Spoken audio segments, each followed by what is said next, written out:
بعض النخل في شارع أبو قير بيوصل طوله ل 23 متر، في ظاهرة غريبة أنا نفسي مش فاهمها.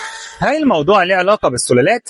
يا ريت لو حد فاهم يبعت لنا في التعليقات، وخصوصا وان الطول باين قوي وفارق عن الطول الطبيعي للنخل العادي. المهم بقى احنا دلوقتي قدام سور نادي سبورتنج في شارع ابو قير، ودي من الاماكن اللي داخله ضمن خطه تطوير وتوسعه شارع ابو قير، واللي بتتم من خلال تصغير الارصفه الجانبيه والجزيره الوسطى. الرصيف اللي قدام حضراتكم دلوقتي هيتم تكسير جزء منه لتوسعه الشارع وازاله الصف الاول من النخل واعمده الاناره، وعمل ترحيل للبنيه الاساسيه للكهرباء الخاصه باعمده الاناره عشان تتناسب مع التوسيع وعرض الشارع والرصيف الجديد. معلومة جديدة حبيت أقولها لكم، وحبيت كمان أوثق مع حضراتكم الشكل القديم ده علشان من النهاردة مش هنشوفه تاني، ويمكن يكون الشكل الجديد أحسن، ويمكن التطوير يكون أفضل، لكن في كل الأحوال وتوسعة الطريق وتسهيل مرور الناس أكيد فايدة كبيرة تستحق.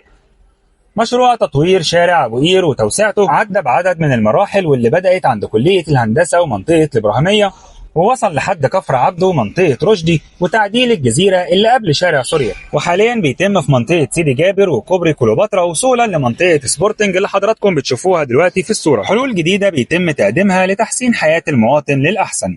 تابعونا علشان دايما تشوفوا وتعرفوا كل جديد في اسكندرية. أخوكم مراد محمود.